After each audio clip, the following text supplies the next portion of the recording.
தமிழ்நாட்டுல திராவிட ஆட்சியுமே இருந்துச்சுன்னா தமிழ்நாடு நமக்கு கிடையாது. இவங்க எல்லாம் உழைச்சு விளாட்டணும், சம்பாதிச்ச கஷ்டம் பறிக்கணும் சார். இதுக்கு மோடி அமலாக்கத்துறை யாருக்கு மேல ரைடு போனாலும் பப்ளிக்ல காட்டணும். இத்தனை பணம் கொள்ளையடிச்சேன், இவ்வளவு பணம் வச்சிருந்தா இதெல்லாம் பப்ளிக்கு காட்டணும். இப்ப கூட்டணி ஏடிஎம்கே போயிருக்கு, யாரு எடப்பாடி. ஏடிஎம்கே இவனுக்கு சம்பந்தமே கிடையாது. ஏடிஎம்கே அப்பா செத்துச்சுல சார், ஏதாவது உண்மை தெரியுமா? நீ ஏன்டா ஜெயலலிதா பத்தி பேசுற, நீ ஏன்டா எம்ஜிஆர் பத்தி பேசுற? உனக்கு கட்சிக்கு என்ன சம்பந்தம் இருக்கு? செத்தால உண்மை என்ன இருக்கு? 24 மணிக்கு டாஸ்மா கடை போகுது. இதெல்லாம் எவன் பாக்குறது? எவன் சொத்து காய்ச்சது? கனிமொழி, ஜெகதீசன், டிஆர் பாலு, இதெல்லாம் எடுக்கணுங்க. எல்லாம் தமிழெல்லாம் குடிச்சோம் ஆயிட்டான். வடநாட்டுக்காரங்க முன்னாடி பாதி வந்துட்டான். இதை கேள்வி கேட்க, இதை தட்டி கேட்க ஒரே ஆள் சீமான், ஒரே ஆள் தான். 2 லட்சம் கோடி ஜெகதீசனுடைய டீமை சொல்றேன். அவன் வந்து இப்ப என்ன பண்ண போறானா, அம்மந்தோட்டாவுல 2 லட்சம் கோடியில பெட்ரோல் ப்ராடக்ட் பண்றான். யார்? Jagadeesan, DMA MP. அவனுக்கு எப்படி இவ்வளவு பணம் வந்துச்சு புரியுதுங்களா? சுகாதார டிபார்ட்மெண்ட்ல உள்ள பிராடு, தமிழ்நாடு பிராடுங்க. இப்ப இந்த ஆட்சியெல்லாம் களை எடுக்கிறதோட சம்பாதிச்சா பறிக்கணுங்க. இவன் நாடா பஸ்ல ஏன்டா பேரை போடுற? ஓம் பஸ்ஸா? ஓம் பேரை ஏன் போடுற? ஓம் பேரை அதை சிவசங்கர் சொல்றேன். பஸ்ஸை வந்து தனியா சார் எம்ப்ளாய்மெண்ட் மூலமா ஆள் எடுக்கிறதில்ல சார், இவங்க தனிச்சா பண்றாங்க சார். 24 மணி சாராய கடை ஓடுது. இவன் ஈழத்தமிழருக்கு ஒருத்தா குளத்தூர் மணி, கோவை ராமகிருஷ்ணன், புதுக்கோட்டை பாவாணன், கேஎம் ஷெரீப்பு, நெடுமாறன், இவங்க தான் சார் ஃபர்ஸ்ட் ஈழத்துக்கு வந்து குரல் கொடுத்தவங்க. காரணம் என்னன்னாக்க, சுதந்திரம் வந்து இலங்கை வந்து 1948 சுதந்திரம் அடையுது. சுதந்திரம் அடையும் போது அங்கே வெள்ளக்காரன் ஆண்டவன் டயருங்கிறவன் தான் ஆண்டான். ஆளும்பொழுது அங்கே சிங்களன் தமிழர் 2 குடியுரிமை இருக்கிறாங்க. அதில் வந்து என்ன பண்ணிட்டு போயிட்டாங்க பிரிட்டிஷ்காரன், டயரு சிங்களனுக்கு தான் குடியுரிமை கொடுக்குறான், தமிழனுக்கு குடியுரிமை கொடுக்குறதில்ல.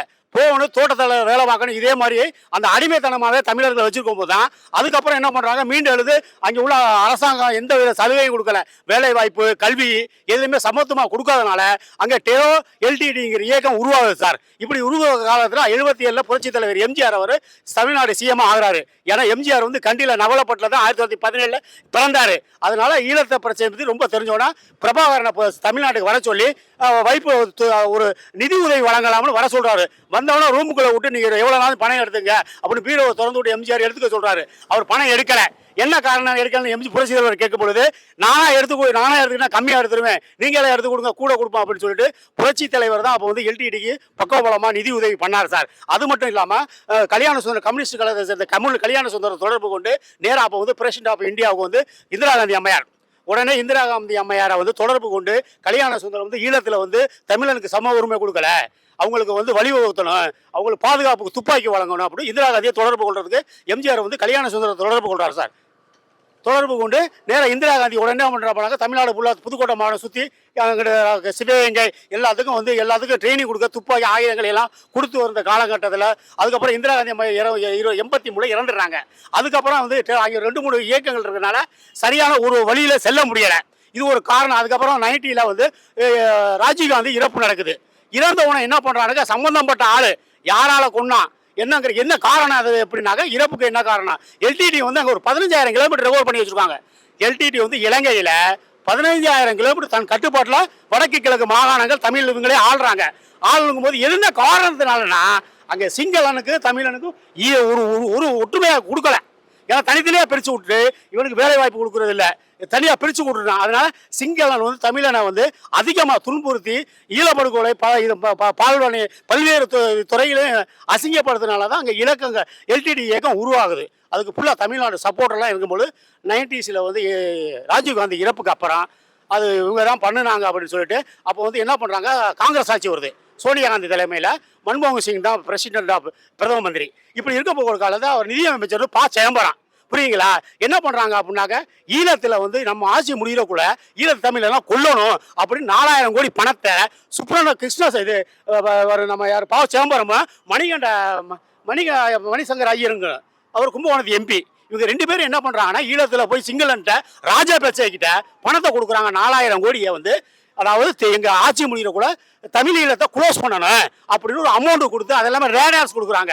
பெரிய பெரிய டிஃபென்ஸில் உள்ள உயர் அதிகாரிகள்லாம் போய் இலங்கையில் லேண்ட் ஆகுறாங்க. இந்த மாதிரி வந்து சிங்களத்தில் 1.5 லட்சம் பேரை கொண்டாங்க சார் 2008ல். அப்போ வந்து டிஎம்கே ஆட்சி தமிழ்நாட்டில் நடக்குது. எந்த வித கேள்வி கேட்பாடு இல்லை. ஆண்ட அரசு என்ன பண்ணுது சார், எதுவுமே கேளுக்கிறது இல்லை. காரணம் என்னன்னா, எல்லாமே இவங்க அக்யூஸ்டு கொள்ளையெடுத்து பணம், அதாவது எமர்ஜென்சியில் வந்து உள்ளே போகக்கூடிய நபர்களாக இருந்தனால எதையுமே கேட்கல, ஆஞ்சி பிடிச்சிருச்சு. சரியான பதில் இதுவரையும் கிடைக்கல. பிரபாகரன் தப்பிச்சு செல்றாரு, உயிரோட தான் இருக்காரு. பசு போனது இப்போ நார்வேக்கு போயிடுறாரு. ஏன்னா அங்கே உள்ள எல்டிடி இலக்கம்லாம் நீங்கள் எதிர்காலத்துக்கு தேவை அப்படின்னா தளபதி தேவை அப்படின்னா வெளிநாட்டுக்கு அவரை தப்பிக்க வச்சிருக்காங்க. இதுதான் இப்போ நிலவரம். இப்போ ஈழத்தில் என்ன நடக்குதுன்னா இப்பவும் சரியான உங்களுக்கு இப்போ பிரசிடென்ட் வந்து அனுரகுமார திசாநாயக்க பிரசிடென்ட் இப்போ புரியுங்களா?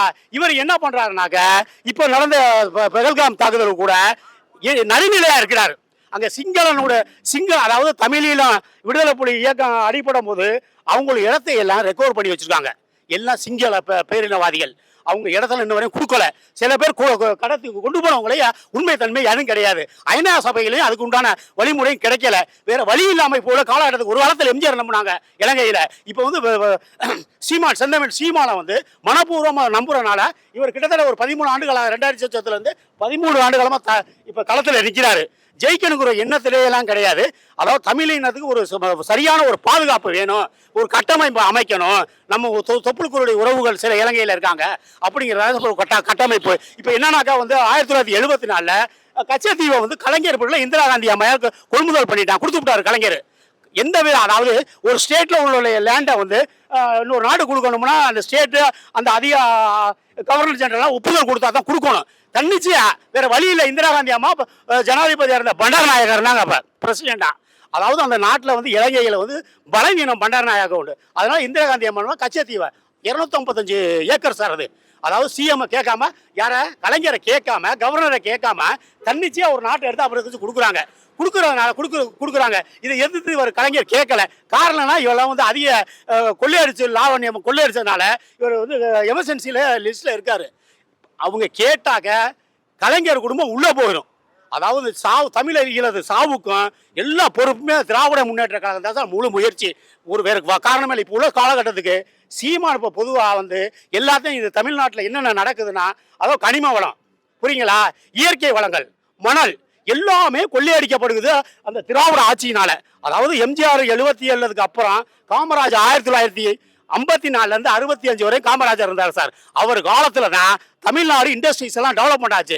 என்எல்சி உங்களுக்கு எடுத்தீங்கன்னா நமக்கு பெரம்பூர் இன்டகிரேட்டட் கோச் ஃபேக்டரி புரியுங்களா, அது வந்து எப்படின்னா இது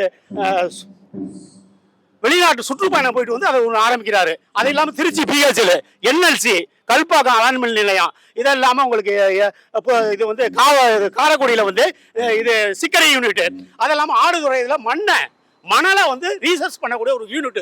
இப்படி பல்வேறு தொழில் கூடங்களை காமராஜர் கர்ம வீரர் காமராஜர் காலத்துல செஞ்சாரு. காரணம் என்னன்னா அவர் நேருவோட நெருங்கிய தொடர்பு. அவர் அகில இந்திய காங்கிரஸ் கமிட்டி தலைவராக இருந்தார் சார். அப்போது வந்து மொத்தமே 8 மந்திரி தான்.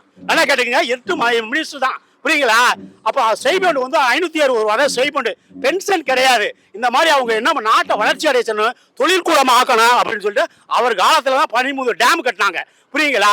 இந்த மாதிரி இலவச கல்வியை அவர் கொண்டு வராரு 1960. அதாவது 1500 ரூபா உங்களுக்கு 1500 ரூபா வருமானம் இருந்தா போதும் இலவச கல்வி. 1954 இலவச மதிய உணவு திட்டத்தை கொண்டு வராரு. அப்ப என்ன பண்றாங்க, அப்ப வந்து கல்வி அமைச்சர் வந்து அன்பழகன் அவரை கூப்பிட்டு பிள்ளைங்கெல்லாம் பள்ளியோட இல்லை ரொம்ப கஷ்டப்படுது, அதனால 500 குடியிருப்பு இருக்கிற இடத்துல ஒரு கல்வி பாடசாலை அமைக்கணும் அன்பழகன் சொல்லணும்னா கல்வி சாலை அமைச்சாச்சு. பிள்ளைய பள்ளிக்கூடத்துக்கு வரல. என்ன காரணம், காமராஜர் கூப்பிட்டு கேட்கிறாரு, எல்லாம் மாடு மேய்க்கிறாங்க, சோத்துக்கு வழி இல்லை, அதனால கல்வி பாடசாலைக்கு வரலன்னா மதிய உணவு திட்டத்தை கொண்டு வராரு. அமெரிக்காவுக்கு போறாரு. எல்லாம் சாப்பாடுக்கு வேண்டிய எல்லாமே தொடர்பு கொண்டு எல்லாத்த வளர்ச்சிக்கு காமராஜர் தான் சார். அவர் ஆண்ட காலத்துல வந்து மதுபானக தடை செஞ்சிருக்கு சார்.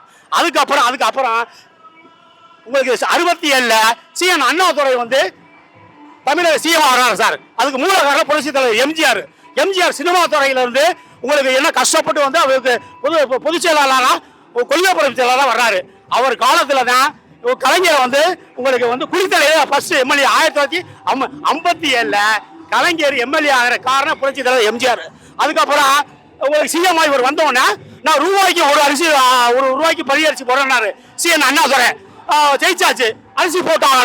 உடனே எம்பிபிஎஸ் எல்லா ஐஏஎஸ் அதிகாரியும் கூப்பிட்டு 1 ரூபாய்க்கு அரிசி போட முடியுமா அப்படின்னு கேட்கும் போது நிதி பற்றாக்குறை, அதனால நம்ம வந்து மதுபானத்தை திறந்து விட்டா மதுபான கடை திறந்தா நம்ம போடலாம் அப்படின்னு ஒரு திட்டத்தை சொன்னோன்னா நான் மக்கள்கிட்ட திட்டு வாங்கினாலும் பரவாயில்ல மதுபான கடையை திறக்க மாட்டேன்னு சொல்லிட்டு அதுக்கப்புறம் உறவு முடியல 69 இறந்துடுறாங்க சார். அதுக்கப்புறம் அடுத்த லிஸ்ட்ல உங்களுக்கு நெடுஞ்செழியன கருணாநிதி இருக்காரு. அப்போ கருணாநிதியை வந்து எம்ஜிஆர் ரெக்கமெண்ட் பண்ணாரு. அடுத்த சிஎம் 69 வந்து கருணாநிதி சிஎம் ஆகிறாரு. அதுக்கு முன்னால பொதுப்பணித்துறையில இருந்தாரு. பொதுப்பணித்துறையில இருக்கும்போது பக்கனங்கால்வாய் திட்டத்துக்கு அலாட் பண்ண பண்டு பணத்தை எல்லாம் பராமரிப்பு பண்ணி வேலை பார்க்கல. காங்கிரஸ்காரங்க வந்து சட்டமன்றத்தில் கேட்கறாங்க, பணம் பண்ணு ஒழுங்கியாச்சு பக்கனங்கால்வாய் சுத்தத்துக்கு ஏன் அதை தொடர வேலைனாக்க அதுக்குள்ள வந்து முதல்ல கிடக்கு அப்படின்னு அம்மா அமுக்கிட்டான். இப்படி 69 இவர் வந்தவன கொள்கை பொறுப்பு செய்யறாரு எம்ஜிஆர். அப்ப அதுல என்ன அவருக்கு பொறுப்பு கொடுக்கல, சுகாதார டிபார்ட்மெண்ட்ல கேட்டாலும் கொடுக்கல கலைஞர். அதான் சார் காமராஜ், அதாவது 69ல் அண்ணாதுரை வந்த உடனே அண்ணாதுரை இறந்துடுறாரு. அதாவது அமெரிக்காவை போக்கி அவருக்கு வந்து புற்றுநோய் டங் கேன்சர் வந்துடுது. உடனே என்ன பண்ண காமராஜர் வந்து நீ வெளிநாடுக்கு போய் உடம்பு சரி பண்ணிக்க. காமராஜர் தோக்கடிச்சவர் சிஎன் அண்ணாதுரை தான். புரியுங்களா? 9 அமைச்சர் 8 அமைச்சர் வந்து தமிழ்நாடு ஃபுல்லா பெரிய கட்டமைப்பு பண்ணது கருமவீரர் காமராஜ் தான். தொழில்துறை அப்புறம் புரியுங்களா, நூற்பாலை வந்து கூட்டுறவு நூற்பாலை எல்லாமே பண்ணது அவர் தான். அதுக்கப்புறம் திராவிட ஆட்சி வருது சார். திராவிட ஆட்சி வந்து 2 வருஷம் மதுபானம் தடை செய்யப்பட்டு அண்ணா காலத்தில் வரல. அப்புறம் வந்து சிஎம்மா வந்து 69ல் எம்ஜிஆர் ரெக்கமெண்ட் பண்ணி கலைஞரை கோர வைக்கிறாரு. அதுக்கப்புறம் இவருடைய கொள்கையை சரியில்லைன்னு 72ல் ஒரு பொது மீட்டிங்கில் நான் உங்கள் மக்கள்கிட்ட எல்லாம் ஓட்டு வாங்கி அந்த டிஎம்கே ஜெயிச்ச வச்சேன், இப்போ எல்லாத்துக்கும் நான் கணக்கு கொடுக்கணும். அதாவது ஆட்சியில் இருக்கும்போது எம்எல்ஏ கூடிய சொத்து மதிப்பு எவ்வளவு, இப்போ 73ல் எவ்வளவுன்னு 72ல் எவ்வளவுன்னு கேட்குறாரு. கேட்கும்போது அவர் கணக்கு கேட்டனால அவர் கட்சியை விட்டு எதிர்த்துறாரு. 72ல் அண்ணா திராவிட முன்னேற்ற கழக அமைப்பா புரட்சி தலைவர் எம்ஜிஆர் ஆரம்பிக்கிறாரு. 73ல் திண்டுக்கல் மாயாதேவரை வந்து எம்பி எலெக்ஷன்ல ஜெயிக்க வச்சார் அதிக வாக்கு வித்தியாசத்துல. இந்த மாதிரி கட்டமைப்பு எம்ஜிஆரோட முடிஞ்சு போச்சு சார். எம்ஜிஆர் அதுக்கப்புறம் வந்து தமிழ்நாட்டில் வந்து என்ன பண்ணிட்டான்னா இந்த மெடிக்கலுக்கெல்லாம் அவர் தான் கையெழுத்து போட்டாரு. பிரைவேட் இன்ஸ்டியூட்டுக்கு எல்லாமே கையெழுத்து போட்டது அனைத்துமே புரட்சி தலைவர் எம்ஜிஆர் தான். அதனால எம்ஜிஆர் ஆட்சிக்கு அப்புறம் எம்ஜிஆர் 87ல் கிட்னி பிரச்சனையால குருகுலின் மருத்துவமனைக்கு அமெரிக்கா போயிட்டு வராரு. போயிட்டு வந்து ஒரு 2 வருஷம் ஊழல் இருக்கும்போது தான் தனக்கு கிட்னி பிரச்சனைய வெளிநாட்டுக்கு போறோம், இங்க உள்ள பாமர மக்களுக்கு தேவைன்னு சொன்னா நம்ம ராஜீவ்காந்தி மருத்துவமனையில ஒரு எம்ஜிஆர் பிளாக்னு கட்டுறாரு. கிட்னி ஸ்பெஷலிஸ்ட் சாதாரண ஆளும் பாக்குற மாதிரி. அதனால 87ல் புரட்சி தலைவர் இறந்துடுறாரு. இறந்தவொன்னு அடுத்த கட்டமைப்பு ஜெயலலிதா வர்றாங்க. அதுக்கு அப்புறம் தமிழ்நாடு கூட சின்னபுரம் ஆயிட்டான். மதுபானம் எல்லா மணல் கொள்ள இலக்கிய வளங்கள் கொள்ள எல்லாமே பண்ணிட்டாங்க சார். இப்ப வீரப்பன பெருமையா சொல்ற, வீரப்பன் சுட்டதே தப்பு, வீரப்பனை சுட்டது தப்பு. 3 ஸ்டேட்டா வந்து அந்த காடு பகுதி அவர் தான் பாதுகாத்தாரு. எல்லாம் திருட்டு பயிர்கள் இன்னைக்கு தர்மபுரியில மண்ணை வெட்டி கொண்டு போறான். புரியுங்களா? இப்ப கூட மினிஸ்டரா மாத்திட்டேன். யாரு இப்ப வந்து கனிம வளத்துறை வந்து ஒரு இப்ப வந்து ரெகுபதியை போட்டிருக்காங்க. முன்னால வந்து ஒரு நல்ல பேர் சார். அவரு மயம் கூட துரைமுருகன் என்ன பார்க்காருன்னா கனிம வளத்துறை, நீர்வள ஆதாரத்துறை. புரியுங்களா? உங்களுக்கு ரெவென்யூ தமிழ்நாடுல உள்ள 38 மாவட்டத்தையும் ரெவென்யூ மினிஸ்டர் வந்து யாருன்னா பெரியசாமி குளங்கள் மருத்துவாரி எல்லாத்தையும் பட்டா போட்டான் சார். டிஎம்கே காரன் ஏடிஎம்கே காரன். இந்த திராவிட ஆட்சி அவனுக்கு சொந்தமான நீர்நிலைகள் மருத்துவாரி எல்லாத்தையும் அவன் நோக்கத்துக்கு எல்லாம் பயன்படுத்துறாங்க. கேட்க ஆள் இல்லை.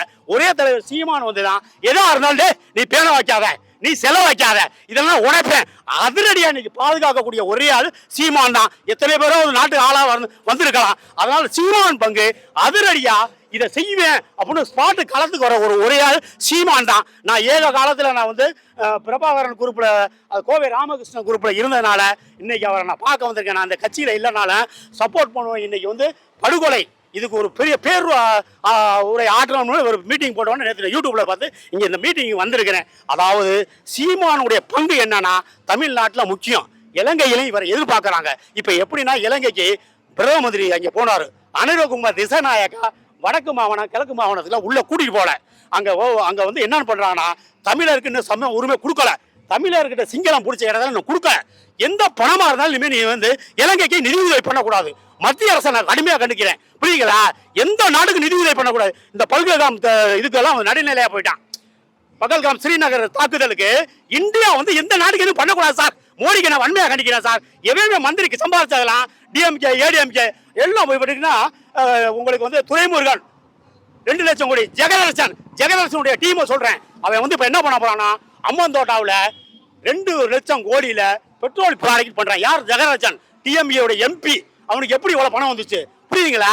சிங்களவர்களுக்கு தான் வேலை கொடுக்க போறான். அப்ப நமக்கு வந்து கச்சத்தீவா இவர் ஸ்டாலின் வந்து சட்டமன்றத்தில் நான் வந்து வீட்டு தரேன்னா பிளாடு பித்தலாட்டான் எல்லாம் பொய். இவர் ஊமையா இருக்கிறான். தமிழ்நாடு குடிச்சோர் ஆயிட்டான். எல்லாத்தையும் குடியான் ஆயிட்டான். 24 மணிக்கு டாஸ்மாக் கடை போகுது. இதெல்லாம் எவன் பாக்குறது? எவன் சொத்து காய்ச்சது? கனிமொழி, ஜெகதர்சன், டிஆர் பாலு இதெல்லாம் எடுக்கணுங்க. எல்லா தமிழெல்லாம் குடிச்சோர் ஆயிட்டான். வடநாட்டுக்காரங்க பாதி வந்துட்டான். இதை கேள்வி கேட்க, இதை தட்டி கேட்க ஒரே ஆள் சீமான் ஒரே ஆள் தான். என்ன எதுக்கு இதெல்லாம் சொல்றேன்? நான் கோவை ராமகிருஷ்ண குரூப்ல இருந்தாலும் எனக்கு பள்ளி பாபா பழக்கம், எனக்கு புதுக்கோட்டை சிஎம் சரிப்பு, எனக்கு எனக்கு குருவே தான். எதுக்கு இதெல்லாம் சொல்றேன்னா, தமிழ்நாட்டில் திராவிட ஆட்சி இனிமேல் இருந்துச்சுன்னா தமிழ்நாடு நமக்கு கிடையாது. இவங்க எல்லாம் உதச்சி விளாட்டணும், சம்பாதிச்ச கசம் பறிக்கணும் சார். இதுக்கு மோடி அமலாக்கத்துறை யாருக்கு மேல ரைடு போனாலும் பப்ளிக்ல காட்டணும். இத்தனை பணம் கொள்ளையடிச்சேன், இவ்வளவு பணம் வச்சிருந்தா, இதெல்லாம் பப்ளிக்கு காட்டணும். இப்ப கூட்டணி ஏடிஎம்கே போயிருக்கு. இது யாரு? எடப்பாடி. ஏடிஎம்கே உங்களுக்கு சம்பந்தமே கிடையாது. ஏடிஎம்கே அம்மா செத்துச்சுல சார், ஏதாவது உண்மை தெரியுமா? நீ ஏன்டா ஜெயலலிதா பத்தி பேசுற? நீ ஏன்டா எம்ஜிஆர் பத்தி பேசுற? உனக்கு கட்சிக்கு என்ன சம்பந்தம் இருக்கு? செத்தால உண்மை என்ன இருக்கு? அப்போலோ மருத்துவமனை ட்ரீட்மெண்ட் புரியுங்களா? பிரெட்லிங் லண்டன்ல இருந்து வர்றான், எம்போசிங் பண்றான். அதாவது செத்த உண்மை. அப்போலோ நிர்வாகம் அன்னைக்கு வந்து பிரதாப் ரெட்டி ஜெகரெட்டி அவன் தான். 6 மாசத்துல அவன் ஹார்ட் அட்டாக் ஆயிடுச்சு. உண்மை தன்மை இல்ல. சுகாதார டிபார்ட்மெண்ட்ல உள்ள பிராடு. தமிழ்நாடு பிராடுங்க. இப்ப இந்த ஆட்சியெல்லாம் களை எடுக்கிறதோட சம்பளத்தான் பறிக்கணுங்க. இவன் நாடா பஸ்ல ஏன்டா பேரை போடுற? ஓம் பஸ்ஸா? ஓம் பேரை ஏன் போடுற? ஓம் பேரை அதை சிவசங்கர் நான் சொல்றேன். பஸ்ஸை வந்து தனியா சார் எம்ப்ளாய்மெண்ட் மூலமா ஆள் எடுக்கிறதில்ல சார். இவங்க தனிச்சா பண்றாங்க சார். 24 மணி சாராய கடை ஓடுது. இவனே தனியா district industry, T R Baalu, Kanimozhi, ஜெகதர்சன் எல்லாம் வச்சிருக்காங்க சார். சாராயத்தை காட்சி இவனே விற்கிறான் சார். தமிழ் மக்களை குடியாரன் ஆகிட்டான். இவங்க எல்லாம் உடச்சு நாட்டை விட்டு வரணும்.